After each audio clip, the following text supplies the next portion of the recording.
decía es: me están pegando, me están pegando. No sabemos si el muchacho falleció antes de ser calcinado. Tenía sus cositas, pero no era mala persona. La relación había terminado meses antes por una infidelidad con este muchacho, con este presunto asesino. Y lo único que pido es que se haga justicia. Muy buena gente. Bien, que me han engañado, me han sacado dinero y me han hecho muchas perrillas y han echado porque lo había maltratado, y que es mentira. Yo, con 83 años, ¿qué puedo hacer yo? Sí, venían dos muchachas con un coche blanco y venían muchas veces, se metían ahí. Primero una, luego a la cochera. Era una persona que ha sido objeto de un robo y que posteriormente falleció. Porque ya son gentuza. ¿Cómo se declara? ¿Inocente o culpable? Yo inocente, siempre, pobre.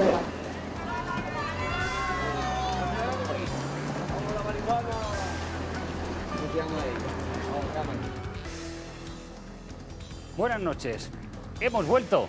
Con el programa de hoy hacemos el número 226 e iniciamos la temporada 13ª. Es toda una responsabilidad de la cual nos sentimos muy orgullosos, pero sobre todo por todo ello queremos darles las gracias a ustedes que nos siguen y nos estaban preguntando que cuándo volvía el código. Pues ya estamos aquí. Así que ahora, al tajo, bienvenidos a Código 112, su programa de sucesos.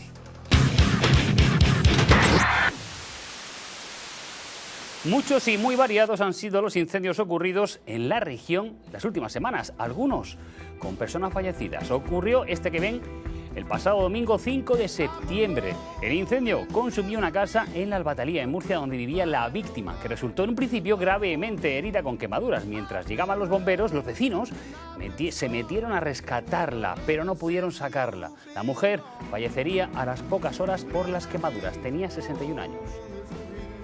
Que mi hermano fue el primero en llegar con otro chico, que el otro chico es el que ha ido a urgencias. El otro chico, la verdad es que tragó muchísimo. Mi hermano un poco, pero está bien. Yo me quedé muerta porque es que yo no me lo esperaba. No me lo esperaba de ninguna manera. 56 años, era joven. Y hasta el jueves vino de la resaca. 56 al 61 decían algunos. La víctima había venido de la resaca porque sufría depresión y este hecho al parecer podría estar detrás del origen del fuego. No se descarta incluso que el incendio pudiera haber sido provocado por la víctima. Un hecho aún más doloroso. Según los vecinos, no era la primera vez que la mujer había prendido fuego a varios objetos. De ahí que se siguiera un tratamiento con ella y de ahí que una mujer le cuidase a ella y a la madre que vivía en la casa contigua. Estaba sola y no tampoco, porque estábamos nosotros atendiéndolas. Su padre se murió hace 2 meses. A la puerta yo entré con una toalla tapándome la cara y a el Pladú se cayó abajo. O sea, ya se hizo humo, yo no pude, le intenté llamar, sí me contestaba en canita, en cana. Me dijo, ¿qué? Pero yo creo que estaba refugiada en algún sitio, pero no avancé, no pude, no me dio las fuerzas para yo pasar. Unos días antes, en Totana, el fuego consumió una antigua discoteca abandonada. Fue en su época un templo de la juerga y el baile, la Central. Esto fue décadas atrás, pero ahora se había convertido en un refugio de mendigos y sin techo que dormían allí entre el polvo y las ratas. El fuego alcanzó gran parte de la nave y su origen se desconoce. Como hay muchas zonas de mucha porquería almacenada ahí, de ropa vieja, enseres que han ido ahí acumulando, entonces estaba prácticamente ardiendo por todo. Entonces las causas, todo lo que se diga es aventurarse a especular un poco, que lo puedes más o menos pensar, pero realmente saberlo no se sabe. Vean ahora cómo quedó la vieja discoteca por dentro. Parece una imagen apocalíptica. El abandono de muchos años y la acción del fuego destrozaron parte del techo y la estructura. En el momento del incendio había 3 personas habitando aquel espacio. Uno de ellos resultó herido de gravedad por las quemaduras y murió también a las pocas horas. Entre los vecinos de Totana era conocido que allí pernoctaban los sin techo. Hay mucha gente que no tiene donde meterse y están ahí. Por las tardes se ve entrar ya personas, 3, 4 personas. Eso dice que creo que viven ahí, creo que la mayoría son negros, creo. Que no están en condiciones de nada y las criaturas pues están ahí porque no tienen otra cosa. Sí he visto ahí personas saliendo de ahí. Pero para incendios espectaculares el que tuvo lugar el jueves pasado en una empresa de Cejín. Ardieron por completo materiales textiles almacenados en el exterior de una nave de Cejín. Debido a lo inflamable del material, costó más de 24 horas apagarlo. Las llamas llegaron a extenderse a parte del campo colindante y lo peor, el incendio fue intencionado y no era el primer incendio que sufría. Lo hemos detectado en la vigilancia forestal, que estamos en San Agustín, hemos detectado desde allí el humo. Se lo hemos comunicado nosotros a CECOR y CECOR nos ha dado la orden que viniéramos a ver lo que pasaba. Esta industria ya ha tenido este verano otros conatos más pequeños que este es el tercero ya. Sabemos quién es, por supuesto, lo sabemos, vamos, de antemano, porque a nosotros ha sido 3 veces, pero anteriormente se incendió otro vehículo y en la zona de Onteniente ardió otra empresa que se dedicaba a lo mismo. Y también sospechan de la misma persona. Entonces, pues, ¿sabes quién es? Por supuesto. Demostrarlo, pues se demostrará o no se demostrará, pero si es que no está viendo, porque se vaya cuidando esta criatura.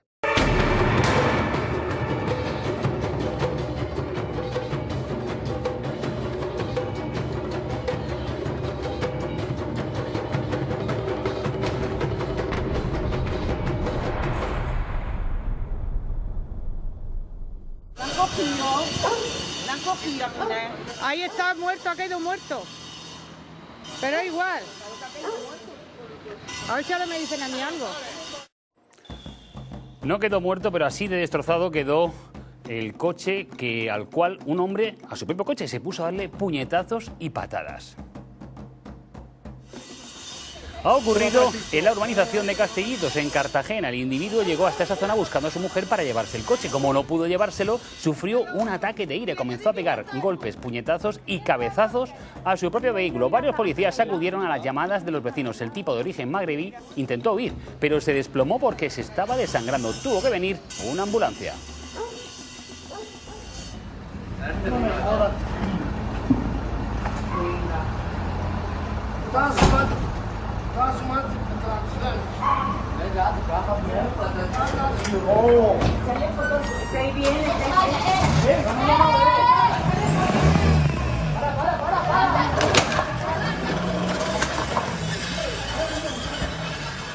Esto ocurría en Cejín el pasado sábado. El conductor se dio la fuga, abandonando el coche siniestrado tras cometer ese accidente. La policía local lo encontró siguiendo el rastro del aceite, pero justo entonces el tipo que había abandonado de nuevo el coche había cogido otro vehículo y sufrido un segundo accidente. Se trata de un varón de origen búlgaro y que arrojó una tasa de 0,8 en alcohol expirado.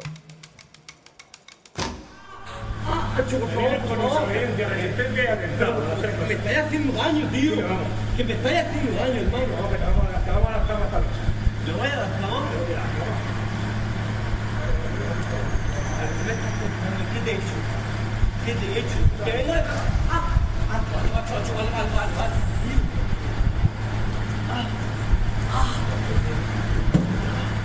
Esto pasaba en Murcia a las 3:30 de la madrugada del lunes. La Policía Nacional intentó identificar a este joven cuando hizo un movimiento extraño al paso de la patrulla. Según fuentes policiales, el individuo se negó e insultó a los agentes, que tuvieron que reducirlo. Le hallaron un envoltorio con lo que parecía ser marihuana.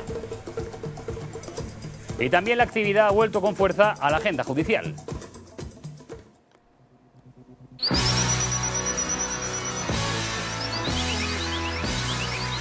En el diario digital de nuestros amigos en Cartagena de Ley hemos conocido que la Audiencia Provincial, con su sede en Cartagena, ha condenado en sentencia de conformidad a 8 años de cárcel a este hombre. Estaba acusado de tentativa de homicidio y tenencia ilícita de armas. Los hechos tuvieron lugar el 6 de julio de 2020. Un hombre se acercó a una urbanización de La Unión y, portando una pistola de la que carecía permiso, comenzó a disparar a otro hombre con el que tenía problemas. Al menos hizo 7 disparos, hirió de un balazo a la víctima y huyó del lugar. Fue detenido semanas después. El hombre salvó la vida, el herido, que debemos decir, gracias a un socorrista de una piscina cercana. Pero los que estaban precisamente en la piscina pasaron mucho miedo. Una bala perdida que se cuela dentro de la piscina, hay niños bañándose como ahora mismo o cualquier cosa y ha sido una desgracia bastante gorda. Incluso yo estuve con mi hijo en la piscina y bueno, y yo salía a las 7 de la tarde, o sea que pues poco tampoco me pillé allí. Mi hijo desde aquí, desde mi verja, él no salió. Sí, cogió unas tijeras y le cortó la camiseta que llevaba. Entonces le pidieron también a mi hijo un trapo blanco, hicieron un trapo, salió un trapo blanco y ya está, nosotros desde aquí. Y el próximo 29 de septiembre arrancará el juicio contra un grupo de presuntos narcotraficantes que fueron detenidos en abril en 2019 en Molina y Lorquí. Se les encontró 2 toneladas de hachís y rifles Kalashnikov. Importaban presuntamente droga para distribuirla por Italia y Reino Unido. La Fiscalía pide para ellos un total de 66 años y no se descarta que intenten llegar a un acuerdo.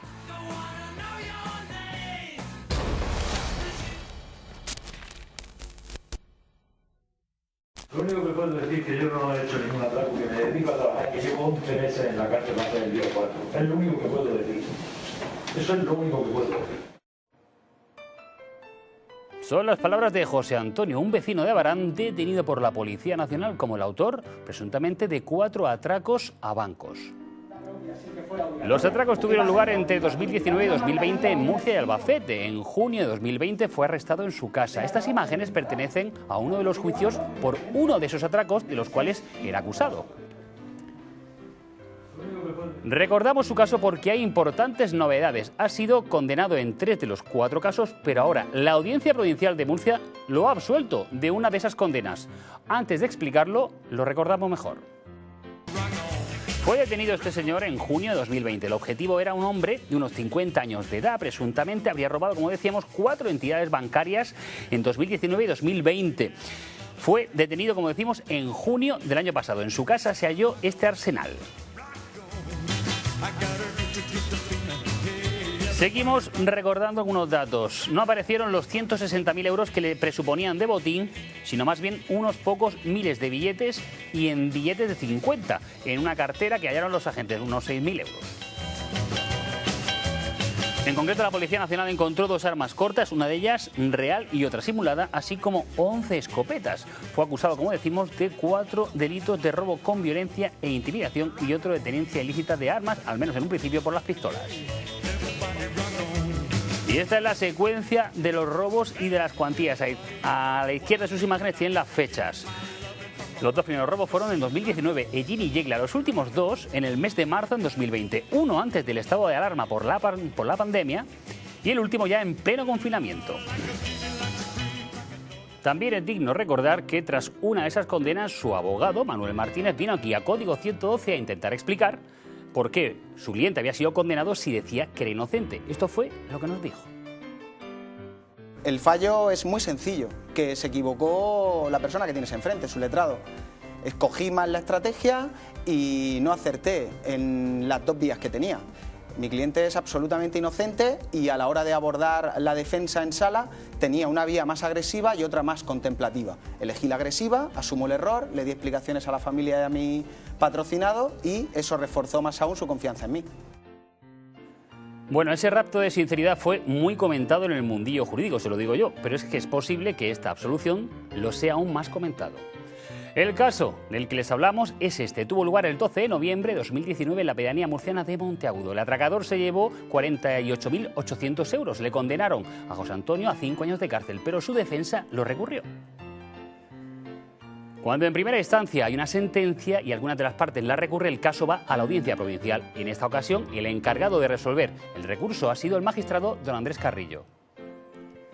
Precisamente con don Andrés tuvimos el placer de entrevistarlo el pasado mes de julio. Nos atendió muy amablemente y pudimos conversar con él en su propio despacho. Fue para un programa especial de Código 112 sobre precisamente la misma unidad policial que investigó estos atracos a bancos. El magistrado elogió en aquel entonces la labor policial en aquellos casos. Ahora desmonta la condena judicial de primera instancia al presunto atracador y lo hace poniendo ejemplos muy pero que muy televisivos.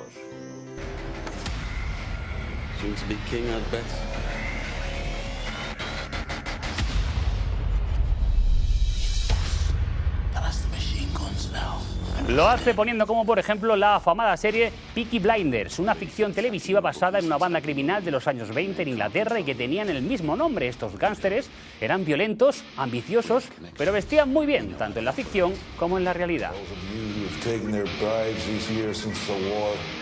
Y es que, en 3 de los 4 robos adjudicados al acusado, el atracador dice a los empleados que no salgan a la calle tras el atraco porque ha puesto una bomba y va a explotar en 10 minutos. llegando incluso a mantener un forcejeo con el mismo instantes antes de abandonar dicho local, no sin antes amenazarle a aquel con la detonación de un artefacto explosivo si lo perseguía o si daba cuenta a alguna instancia policial. Esto era lo que decía del acusado. En su sentencia actual en la audiencia provincial, el magistrado pone de ejemplo esta serie para explicar que ese modus operandi de amenazar con una bomba, que no existe, se popularizó en la serie de televisión. También es cierto que el ponente de esta sentencia ya había tenido noticia de este tipo de falacias para tratar de intimidar a la gente y así conseguir lo que quien emplea ese farol pretende obtener. Significativamente una serie de televisión muy conocida, estrenada en el año 2013, que lleva años en el cartel y que tiene ya varias temporadas, Peaky Blinders, tiene en uno de los capítulos de su segunda temporada un claro ejemplo de utilización de este mismo tipo, casi igual y coincidiendo el tiempo de 10 minutos. Si no salgo por la puerta, cuando den las 7, va a detonar la granada y tu ron, que es muy inflamable, nos hará volar a todos por los aires. Bueno, ahí tenían una explicación. Este es uno de los argumentos que se puede leer en la sentencia, pero hay otros, como por ejemplo aquellos que hablan del vehículo utilizado por el atracador. Este fue el coche hallado por la policía en la casa de Abarán. Según la investigación, se trata del mismo que utiliza el ladrón en los robos. El juez cree que el parecido no es suficiente para creer que el coche que tiene el acusado es el mismo. En cuanto a la identificación del acusado como el atracador, 2 de los 3 testigos que lo señalaron en la rueda de reconocimiento no lo reconocieron en el juicio. Habían pasado ya casi 2 años. El tercer testigo sí reconoció a José Antonio, pero el magistrado Carrillo cree que esa identificación no es válida porque, entre otros factores, no se cuidó bien la asepsia escénica o puesta en escena. Y es que el acusado estaba esposado y entre policías y eso predisponía a la testigo a señalarlo, pues vamos, como el malo. Otro argumento que el magistrado desmonta es la ropa usada por el ladrón. Durante los robos, el atracador usaba una prenda de abrigo de color verde y propia de cazadores, una prenda muy similar a la cual los policías nacionales hallaron en la casa del detenido. El abogado defensor Manuel Martínez ya decía en Código 112 que esos abrigos, ahí están viendo la prenda que incautaron la policía, el abogado defensor decía en Código 112 que esas prendas son muy habituales, que la tiene mucha gente. En relación a la vestimenta, muy sencillo. Yo a todos tus telespectadores les diría quién no tiene una Barbour verde en su armario. No es suficiente. Yo no tengo, letrado, perdónle por la interrupción, yo no tengo. Muchísima gente tiene una cazadora Barbour o similar verde. En la sentencia el magistrado opina lo mismo, ahí lo están viendo, es decir, que sí que es cierto que el chaquetón del ladrón y el encontrado en casa del acusado se parecen, pero que no se puede saber si son el mismo, pero sí se sabe que el acusado es cazador y esta es una prenda habitual de cazadores. Bueno, yo sigo sin este tipo de prendas, pero en resumen, absuelto el acusado del robo de Cajamar, pero sigue en prisión provisional porque aún tiene 2 condenas de juzgados de instrucción. Las condenas también han sido recurridas y ya veremos qué ocurre.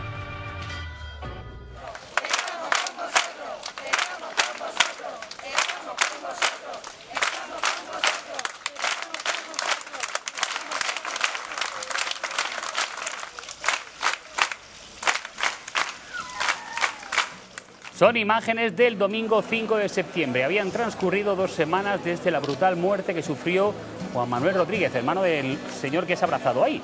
Ese día, decenas de vecinos de la Puebla se congregaron para apoyar a la familia del fallecido.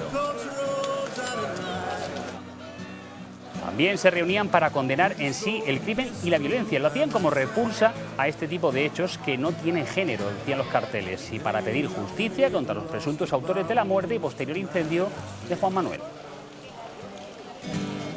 El último día de la vida de Juan Manuel estuvo por la tarde con un amigo. Recibió varias llamadas con un número oculto y se fue a su casa a cenar.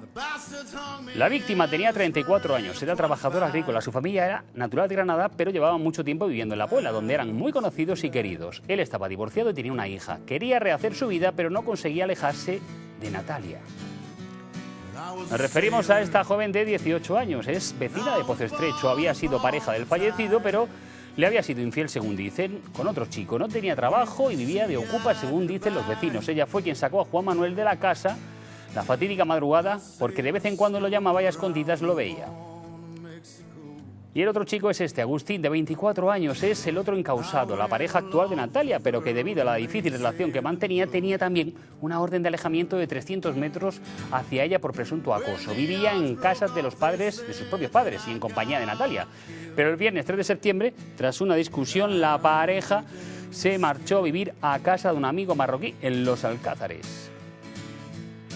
La noche del crimen, Natalia estaba en La Puebla y fue a buscar a Juan Manuel hacia la 1:30 de la madrugada. Después de eso, hacia las 3:30, Juan Manuel llamó a su hermana para decir que le estaban pegando, pero la llamada se cortó. A las 3:34 hizo una llamada de 36 segundos a la hermana y lo único que pudo decir es me están pegando, me están pegando. La hermana solo podía escuchar golpes, hasta que el móvil supongo que se le caería o se lo quitarían o no lo sabemos. A la mañana siguiente la familia nada sabía de Juan Manuel. Denunciaron su desaparición, pero en pocas horas les dieron una terrible noticia. Un coche había ardido esa madrugada, dentro había un cuerpo carbonizado. Aunque no se sabía quién era y el coche no tenía matrícula, poco se tardó en saber que ese era el Hyundai Tucson de Juan Manuel y que se habían cumplido las amenazas que él venía a recibir. Estuvo cenando con su madre y la muchacha vino a la casa, vino personalmente a insistir mucho que el muchacho saliera a hablar con ella. La relación había terminado meses antes por una infidelidad con este muchacho, con este presunto asesino. El muchacho, por no complicar más la situación, pues salió. Con la mala suerte de que ya no sabemos qué pasó. Ya lo único que sabemos es que a la mañana siguiente un vecino de aquí llamó a los bomberos porque un coche se había incendiado. Al llegar los bomberos se dieron cuenta que había una persona dentro y bueno, tardamos varias horas en saber que en concreto se trataba de nuestro amigo. Agustín y Natalia fueron detenidos e ingresados en prisión provisional. Gracias a esto, sus declaraciones y a la investigación posterior se puede saber más o menos algo de lo que pasó esa fatídica madrugada. Natalia se llevó, como decíamos, a Juan Manuel al paraje de Los Maines, donde solían quedar para hablar en la intimidad. Hasta allí llegó a continuación Agustín, hecho una furia por los celos, y comenzó entonces una pelea. Según declaró el propio Agustín, se pelearon y él le golpeó con fuerza con esta llave inglesa que se encontró la Guardia Civil. En esos momentos fue cuando, al parecer se cree, se pudo hacer la llamada a la hermana de Juan Manuel. Según los detenidos, se paró la pelea, montaron a Juan Manuel malherido en su propio coche para llevarlo a un hospital, pero Juan Manuel intentó escapar. Natalia, que no tenía carné de conducir pero llevaba el coche, al intentar alcanzar a Juan Manuel, según ella sin querer y sin tenerlo preconcebido, lo atropelló. Según el informe preliminar de autopsia, habrían muerto por las lesiones lumbares provocadas por el atropello. Según los detenidos, al poco ya no respiraba. Lo que hicieron fue de lo más macabro entonces. Quemaron el coche con el cuerpo dentro, prendieron fuego a un plástico. Luego se montaron en la bici, se fueron a Los Alcázares y pretendían irse a Granada, pero fueron detenidos. ¿De verdad no se pudo hacer nada por salvarle la vida? ¿De verdad estaba muerto cuando lo quemaron? La madre y los hermanos de Juan Manuel, representados en este caso por los abogados Juan Antonio Martínez Miñarro y José María Belmonte, se han personado como acusación para pedir justicia. Era muy buena persona, no era conflictivo, no se metía con nadie, iba a su mundo y tenía sus cositas, pero no era mala persona y no tenía malas juntas tampoco. Lo que no se entiende es lo que ha pasado y lo único que pido es que se haga justicia y que se cumpla y que la ley haga por su parte y que todos paguen lo que han hecho. Sea quien sea, yo no culpo a nadie y que el que sea que por lo menos pague lo que están haciendo. En esta causa también se han personado como acusación la exmujer de Juan Manuel en su nombre y en el de su hija, porque lo ocurrido es una tragedia que no solo afecta a la víctima y a los detenidos, sino a sus familias y a otras allegadas. Por ello, muchos pueblenses se concentraron también a pedir justicia con globos negros como señal de luto, globos que luego dejaron volar como espíritus libres. Una familia buenísima, respetada, ellos jamás se han metido con nadie, su hermano maravilloso, una hermana que tiene maravillosa, y sus amigos que lo conocen solo tienen recuerdos buenos en España tenemos una justicia que no funciona bien y lo que queremos es que la pena se cumpla. Quizá oyendo estas peticiones, el juzgado número 3 de Cartagena, que instruye el caso, organizó rápidamente el pasado viernes 10 de septiembre una reconstrucción del crimen y para ello trajo de la cárcel a los dos acusados, Agustín y a Natalia. La diligencia fue grabada y se usó un altavoz para que se oyera todo mejor. Estuvieron en los 3 escenarios del suceso, en Los Maínes, el lugar de la pelea, en la carretera del Jimenado, el lugar presuntamente del atropello, y el paraje donde quemaron el coche y el cuerpo. Y por todo ello volvemos a la concentración en La Puebla como fin de esta crónica. El acto se cerró con un gran abrazo comunal. Primero, de los familiares y amigos de Juan Manuel y después de todos los pueblenses a los afectados por este drama en señal de respeto y solidaridad.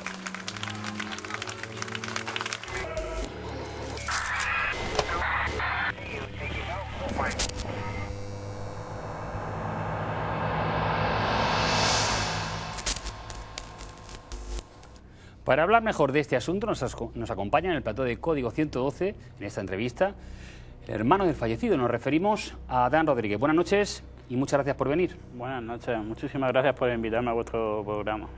En primer lugar, queremos transmitiros nuestro más sentido pésame. Siempre desde Código 112 estamos con las víctimas y en este caso hay una víctima muy clara que es tu hermano y vuestra familia. Precisamente, empiezo por ahí. ¿Cómo está vuestra familia? ¿Cómo estáis? ¿Tu madre o tu sobrina, la hija de Juan Manuel? Ahora mismo mi madre está muy afectada todavía porque no terminamos de asimilar la situación que tenemos y está muy afectada, no se imagina todavía lo que ha podido pasar y la cría pues igual, la cría tiene sus males y sus bienes y también está afectada. Mi hermana también está bastante tocada con todo este tema porque fue la que recibió las últimas palabras de mi hermano, vamos, en ese momento. Imagino que una pesadilla todos estos días, algo así. ¿Podía imaginarse? ¿Sabíais? Porque se ha comentado, Juan Manuel venía recibiendo amenazas y llamadas extrañas al móvil, ¿no? Correcto, Juan Manuel hace ya unos meses que recibía llamadas, pero él nunca podía llegar, recibía llamadas de amenazas de los dos presuntos asesinos que tenemos. Y él no se podía imaginar que esto podía llegar a tan lejos como han llegado estos dos fisajes, por no decirle otra palabra, vamos. Sin ningún género de duda, eran los detenidos ahora los que amenazaban a Juan Manuel. Correcto, correcto. ¿Y él cómo actuaba en esto? ¿Estaba preocupado? ¿Quiso denunciar? ¿No denunció? En ese momento yo creo que no le dio la importancia suficiente, ¿no? a todo el tema y a todos los sucesos. Lo que pasa es que ya también últimamente él sentía miedo a salir solo a la calle, ¿no? Él si no salía acompañado con un amigo o cualquier cosa, él no se atrevía a irse fuera del pueblo de donde vivimos. Él siempre tenía que ir acompañado de algún amigo porque no se sentía cómodo, ¿vale? Adán, recuerdo unas palabras tuyas que decía que la violencia no tiene género, que cualquiera que se sienta amenazado que denuncie, ¿verdad? Correcto, lo que quiero decirle, porque el programa lo ve muchísima gente, que la violencia no tiene género, ¿vale? Que sea un hombre o sea una mujer, que en este caso es un hombre, si se sienta acosado, si se siente maltratado, como se sienta que no se siente seguro, que no se ponga nervioso y que no dude nunca en ningún momento en ir a la autoridad y poner una demanda o lo que haga falta, que para eso está la Guardia Civil y para eso está la autoridad en España, vamos. Se ha conocido más o menos, Adán, el relato de lo que los acusados, que no tienen por qué decir verdad, es su derecho, lo que los acusados han dicho que pasó, una pelea que no querían pelearse, un atropello que no se quería, que se intentaron llevar a un hospital, que si no, y al final que lo atropellan y fallece. Esa versión, por lo que tú conoces de los protagonistas o de tu hermano, ¿te crees esa versión? Sinceramente, no. Sinceramente no, porque ellos tuvieron la oportunidad de poder salvarle la vida, ¿no? Cuando le dieron el golpe con la llave, ¿por qué no decidieron montarlo en el coche y llevarlo a un hospital para salvarle la vida? En vez de dejarlo vagabundo, como tal cual dice la presunta asesina, que lo vio andando, que iba como un zombie, y después se van con su coche y regresan y lo atropellan. Esa es mi pregunta del millón. Y la pregunta que nos preguntamos muchísimo, ¿regresaron, pero para volver a quitarle la vida? ¿Por qué no lo dejaron en el momento, en el sitio que lo podía salvar cualquiera que pasara y dejaron el cuerpo sin tocarlo? Porque es que a pesar de eso, es que le pegaron la paliza y que quede muy claro, lo montaron en su propio coche, que es muy duro decirlo, y después se lo llevaron a un encampado y lo calcinaron, le pegaron fuego dentro de su propio coche. No tuvieron suficiente con pegarle la paliza y dejarlo muerto, que no se sabe todavía porque no está la autopsia hecha, no está terminada, no tuvieron suficiente de coger y dejarlo en el sitio, que tuvieron que coger y montarlo en su propio coche y calcinarlo y pegarle fuego? Esa es la pregunta del millón, que yo me hago, vamos. Hay muchos interrogantes, pero por ejemplo, el tema que comentabas, la llave inglesa aparece en una de las zonas. ¿Por qué si vas a hablar y no tienes una idea preconcebida de causar daño o muerte, te llevas una llave inglesa? Eso es lo que yo me pregunto, ¿no? Porque si tú vas a tener una conversación para poder arreglar las cosas, ¿no? Digamos, yo no voy a ir a hablar con usted y me voy a llevar una vara para lo que pueda pasar, ¿no? Yo voy a intentar, a hablar contigo para poder solucionar las cosas. Pero tú vas a donde se ha cometido todo el crimen, los sucesos, y vas con una llave inglesa. Esa es la pregunta. Ya la llevas encima, digamos. La llevas encima, ¿no? Ya ibas pensado todo lo que... Ya tenías calculado y pensado, más que pensado, lo que ibas a hacer en ese momento. Porque si llevas la llave inglesa encima, quiere decir que vas a cometer lo que has hecho, ¿no? Llevas un arma contundente que puede ser utilizada para eso. Correcto. Lo ha nombrado de pasada, la autopsia aún falta por llegar el informe. Correcto. Que pueda arrojar datos duros y terribles y cambiar todo esto. Sí, también puede arrojar datos duros, pero también las conciencias de la familia, como mi madre, como mi hermana, como yo, podemos descansar tranquilos la mente, porque yo me acuesto por las noches, Alejo, y mi pregunta es, ¿estaba vivo cuando le hicieron eso? ¿Respiraba? ¿Por qué no le salvaron la vida cuando podían salvársela? En vez de coger y seguir maltratándolo y asesinándolo, porque es que, digamos que lo han estado asesinando. No tuvieron suficiente con pegarle con la llave, que volvieron a donde pasó las cosas y volvieron a darle más, porque seguía todavía con vida, según cuentan ellos en las declaraciones. Y a falta de eso, cuando se iban, se ve que le dieron la vuelta con el coche, con su propio coche, que lo conducía Natalia, sin tener carnet de conducir. Se lo robaron en ese momento y volvieron y lo atropellaron, Alejo. O sea, no tuvieron suficiente con pegarle la paliza. Podría cambiar mucho la situación si se confirmase que estaba vivo en el momento del incendio, o si de verdad se puede probar que fuese un asesinato, porque las penas serían mayores. Correcto. O, por ejemplo, el hecho de haber profanado el cadáver, si es que de verdad había fallecido. A todas luces se le ha hecho un daño a él y a vosotros tremendo. Hombre, es que tenemos un daño mentalmente, digamos, ¿no? Es que no sé cómo se dice la palabra, porque es que... ¿Por qué a nosotros? ¿Por qué han llegado a este extremo, no? ¿Por qué han llegado a cometer esta locura que no la deseo en ninguna familia del mundo? Adán, ¿esto se podría haber evitado? Esto se podría haber evitado... No sé qué decirte a esa pregunta, Alejo. Yo creo que sí, ¿no? Porque si no hubieran llegado a esta situación se podía haber hablado, ¿no? Pero yo creo que con esos personajes ya no se podían hablar de ninguno. Ellos iban conscientes en su cosa, lo tenían planeado ya. Yo creo que ya lo tenían planeado. Ha sido un equipo entre ellos dos, tanto Natalia como Agustín. Y yo creo que eso está planeado, porque tú de la noche a la mañana no le quitas la vida a una persona.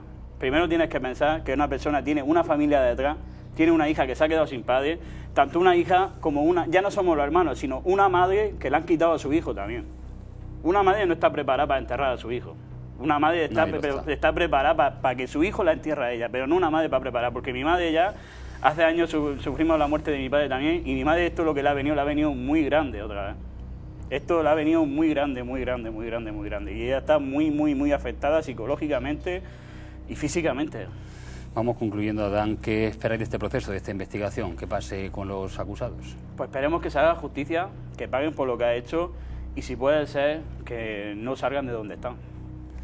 Y una última cuestión. Hemos visto el apoyo y cómo se han arropado en el pueblo. ¿Qué opinas? ¿Qué dirías a tus vecinos? Se lo agradezco a todo el pueblo, a toda la vecindad del pueblo, a todos los vecinos, tanto vecinos como fuera del pueblo, como alrededores, como a vosotros, como a los periodistas que estuvieron en su momento, como a la jueza María del Mar Gómez, como a la Guardia Civil, que la verdad es que han hecho un magnífico trabajo.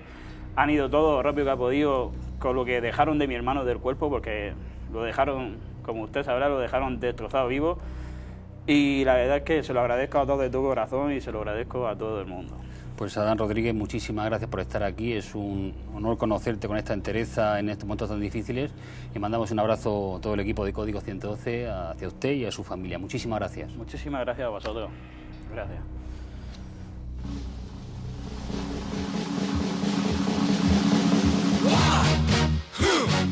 Yeah.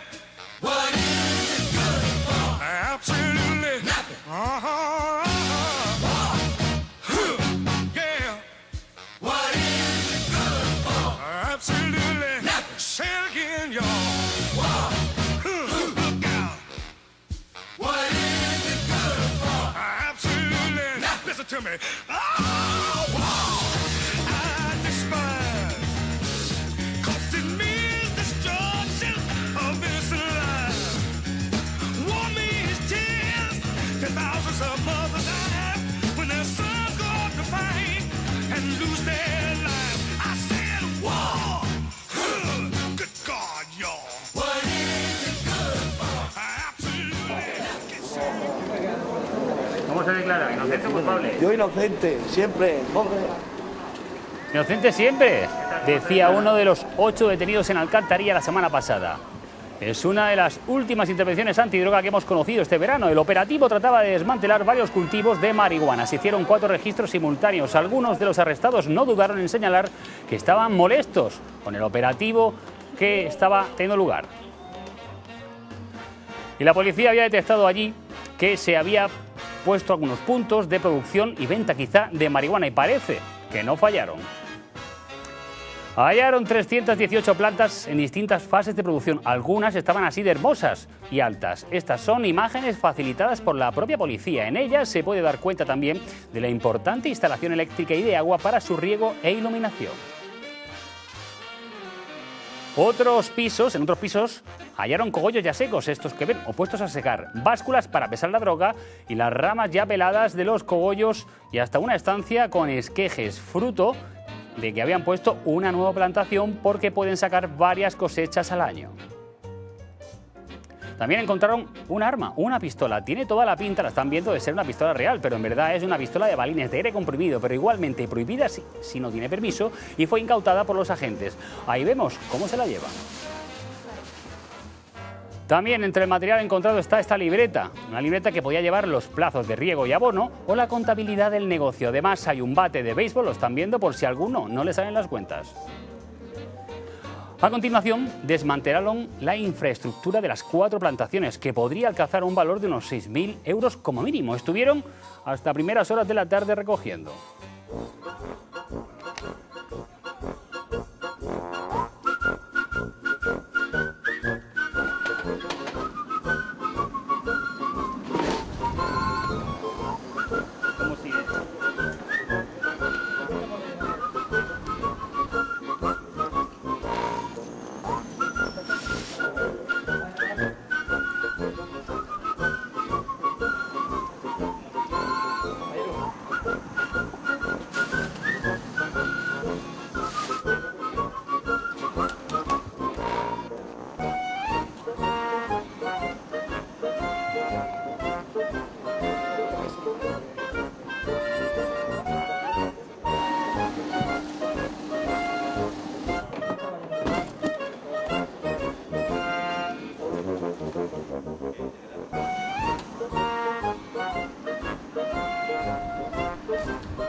Pero este bloque de viviendas no es la primera vez que sale en televisión.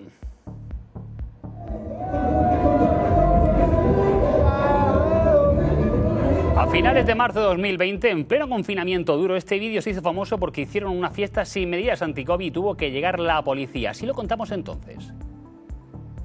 Lo ocurrido en San José Obrero puede llamar la atención, pero esta misma tarde, cualquiera que circulara por la zona podría ver más concentraciones de personas. Esta vez, eso sí, pues sin alcohol y sin música, pero de charleta en los patios. Y es que la zona tiene unos patios comunes difíciles de ver desde el exterior y donde muchos están allí acostumbrados a hacer vida y negocios algunos. El caso de Alcantarilla lo hemos conocido esta mañana en la rueda de prensa que se ha dado con los altos mandos del Ministerio del Interior. Cuando se encontraban en la calle varios jóvenes y al solicitarles que volvieran a sus domicilios por incumplir el confinamiento, se enfrentaron a los agentes, debiendo solicitar apoyo de más policías, dado el numeroso grupo que estaba en la calle. Uno de los detenidos intentó agredir a uno de los agentes con un cuchillo, siendo atendidos varios policías en el hospital por lesiones sufridas. La operación se llamó Barqueros porque el edificio está en la carretera de Barqueros. Se trata de una pequeña urbanización de viviendas sociales formadas por 2 bloques que suman 16 casas. Cada escalera da a 2 casas y las escaleras dan a un patio. Allí se pueden ver gallos y gallinas tranquilamente paseando y lo que debían de ser los cuartos de contadores de luz que se habían convertido en poco menos que despensas de suciedad y trastos. Pero algunos allí, mientras era la redada, seguían pues almorzando. Y estoy bien. Está bien. ¿De qué es el bocadillo? ¿El bocadillo de qué es? Tomate guatú. Bueno, pues buen provecho. Vale, gracias. El tomate vino al día siguiente cuando dejaron en libertad a todos los detenidos. No llegaron ni a ser puestos a disposición judicial, pero se les mantienen los cargos de delitos contra la salud pública y por defraudación de fluido eléctrico.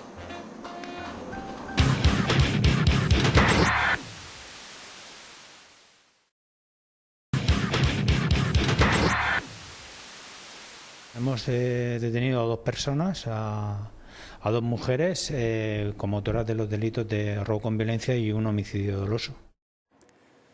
En Torre Pacheco ha tenido lugar uno de los casos más extraños a los que se ha enfrentado la Guardia Civil en los últimos meses. Y es que un hombre apareció en una carretera sin poder explicar qué le había pasado y que luego murió en el hospital a los 2 días. Bueno, la operación Chavito se inicia a consecuencia de recibir noticias de que pudiera haber una persona que ha sido objeto de un robo y que posteriormente falleció.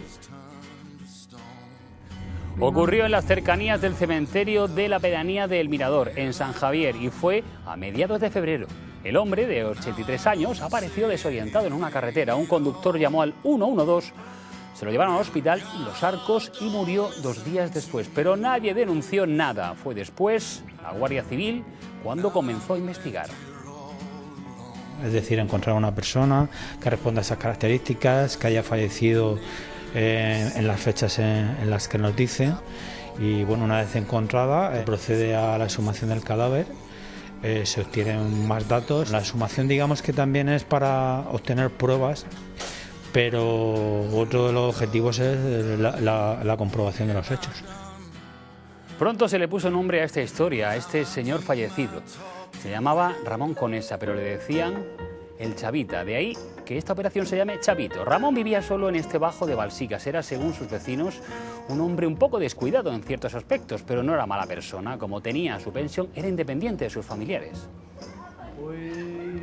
Se ve que le pasó eso, se encontraba mal, se lo llevaron no sé cómo al hospital y que es lo único que hizo. Y apareció a los 2 días ya. Sí, venían 2 muchachas con un coche blanco y venían muchas veces y se metían ahí.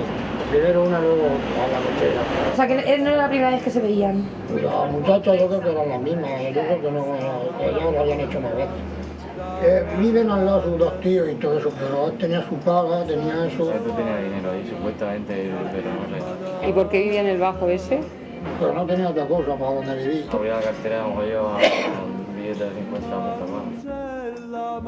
Vamos a tratar de hacer el recorrido desde donde vive el Chavita, de donde vivía hasta donde fue encontrado. El trayecto es de aproximadamente unos 12 kilómetros y cruza 2 municipios, quedando al otro lado de la autovía. Al parecer, 2 mujeres lo habían recogido en un coche. Quien lo dejó allí se aseguró que un octogenario lo tuviese más que difícil para volver a casa. Bajo promesa de favores sexuales, ¿no? Lo montan en el vehículo, lo llevan a una zona aislada y utilizando, es un modus operandi que ya habían utilizado en otras ocasiones, medicamentos, pues lo adormecen y efectúan el robo.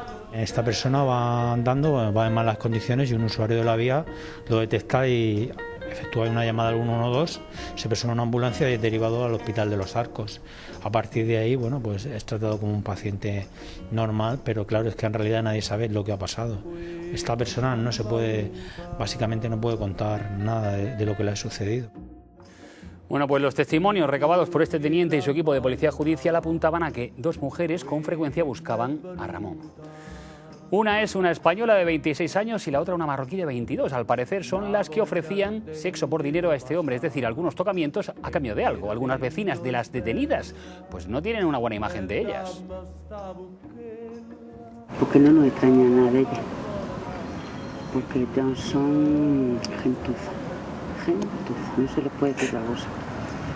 Si dice, yo he de decir que estaban sobre un año así, con el hombre ese, También he oído decir, que no sé si será verdad o no, que ahora estaban también con otro de los casos. En los registros de las casas se hallaron medicamentos que pudieron ser usados para adormecer al chavita y así poder robarle. Un modus operandi que también se ha probado con otro vecino de los Alcázares, como decía esta señora, y que al parecer también sufrió, y que la Guardia Civil ha podido asociar al caso del fallecido. Un caso difícil y duro. Otro caso que se ha dado en estos últimos días y que mezcla a un octogenario con otro episodio de índole sexual. Y en este caso lo lleva el juzgado de Mula. La investigación la llevó también la Guardia Civil, pero de Caravaca. La víctima es de Bullas y la detención del presunto autor de una violación y secuestro denunciado fue en La Raya, en Murcia, donde todos a este señor lo defienden. No puede, o que tendrá yo que tiene ese hombre, es que no puede. Si tiene las piernas malas, no puede. Eso ha sido ella que ha querido eso, hacerle daño y ya está, por lo que sea. Y ya no puede decir, porque yo es que no lo veía mucho tiempo. ¿Cómo es que va? Él no puede, ese hombre. Va a retenerla a una cama y se la toda la cama y todo. Eso dice, que no lo sé. Va a tener un hombre de esa edad fuerzas para todo eso, no puede. Los hechos tuvieron lugar entre el sábado 4 de septiembre y el lunes 6. Al parecer, una mujer de unos 61 años fue secuestrada y atada a la cama y agredida sexualmente por su pareja, un octogenario de unos 81 años con el que mantenía una relación desde hacía 3 meses. Las vecinas del detenido lo defienden. ¿Y usted que es mentira? Mentira, pero vamos, pongo el cuello, que es mentira. A quien se lo pregunte del pueblo te va a decir que es mentira. Siga usted preguntando a todo el pueblo y verá usted cómo le dicen que ese hombre es incapaz de hacer nada de lo que se le acusa. Mentira. A todo el mundo que tú le preguntes del pueblo te va a decir que ese hombre no ha hecho eso. El hombre está viudo y necesita una mujer, o él quiere una mujer y la tipa se ve que vino a sacar las perras. Sin embargo, el informe forense de exploración a la víctima afirma que haya heridas compatibles con el relato de la denunciante. Los hallazgos de la exploración son acordes con el relato de los hechos por parte de la mujer y compatible con haber sufrido agresión sexual por parte de su pareja o relación de análoga efectividad. Así que el hombre fue detenido y enviado a prisión provisional, pero su familia y sus vecinos RQR siguen defendiéndolo. Yo tengo esa edad, que tengo 74 años, pero yo, ¿cómo es que va? Si es madre mía, es imposible. Si a mi cuñado es pareja y es viudo, y a su mujer nunca le ha puesto la mano encima. Jamás de los jamases. Bueno, pues este hombre, como decíamos, fue detenido, ingresado en prisión provisional, pero menos de una semana después el acusado ha quedado en libertad.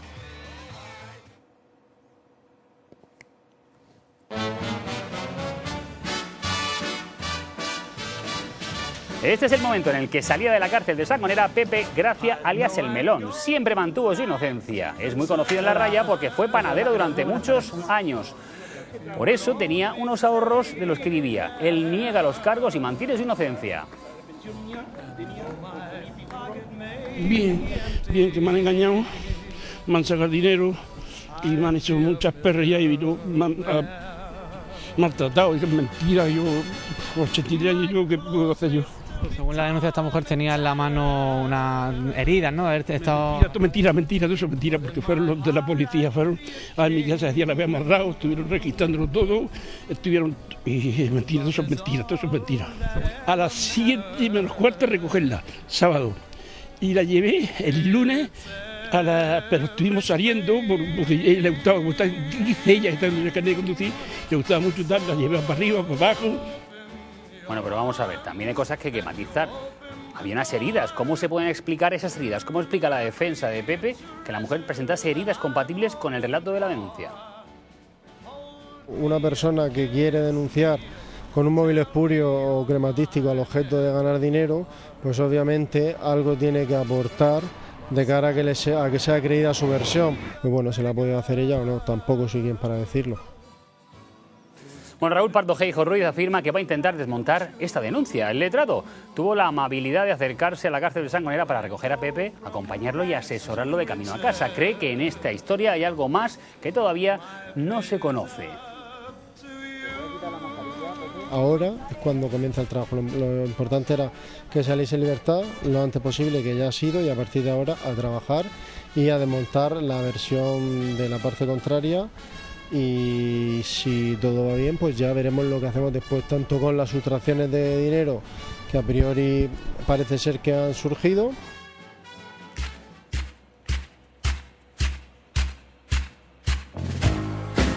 ¿Recuerdan este vídeo? Pues va a tener cierto paralelismo. Y es que se van a pedir unas pruebas como estas. Son estas imágenes que vemos, las cámaras de la estación de autobuses de Murcia. Se ve allí a los ciudadanos afganos, aquellos que acompañaron a unas chicas norteamericanas que luego lo denunciaron por violación. Y se acaba de archivar, lo recuerdan. Las cámaras de la estación pueden tener la clave en el caso de Pepe. ¿La mujer denunciante cogió un autobús ella sola o fue Pepe quien la llevó a casa? ¿Acercó usted a la parada de autobuses de San Andrés? No, mentira. No, yo la llevé a su casa, igual que siempre hacía. La dejaba en la puerta de la iglesia, como siempre.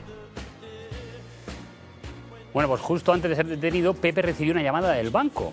Le habían vaciado la cuenta del banco, dice. Yo estaba 3 meses con ella y íbamos muy bien. Pero de la noche a la mañana me se perdió la tarjeta del banco. Y cuando yo el lunes vine, fui a echarle mano y me llamaron del banco que no tenía una perra en el banco. No sé, son 12 o 13.000 euros, no lo sé, aproximadamente. Pues eso, entre las pruebas que se van a pedir también están las cámaras del cajero por donde se fue el dinero de la tarjeta de Pepe. Eso está pedido porque precisamente está sacado de un cajero que es de Bullas, es decir, nada que ver con lo que él hace, hasta una cantidad de 10-12.000 euros, con lo cual, obviamente, pues ¿para qué quiere José 12.000 euros en un intervalo temporal de 20 días? ¿Para qué? Y ya por último, Pepe quería agradecer a todos aquellos vecinos que le han defendido pues el apoyo en estos días tan duros.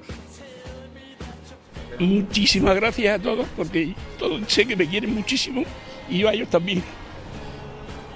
Muchísimas gracias a todos. Y hasta aquí el programa de hoy. La próxima semana hablaremos del crimen del barrio de la Concepción en Cartagena. Ese hombre está acusado de matar al hijo de su pareja de unos 20 años con el que nunca se entendió y se llevó bien. Fue el pasado domingo 5 de septiembre tras una discusión en la cocina. Le clavó el cuchillo en el cuello después de herir a la madre, que presenció cómo su hijo se desangraba. Lo único que sé es que cuando levanté la mirada mi hijo tenía un agujero en el cuello y se asustó y me dijo mamá. Y ahí empezó a desangrarse.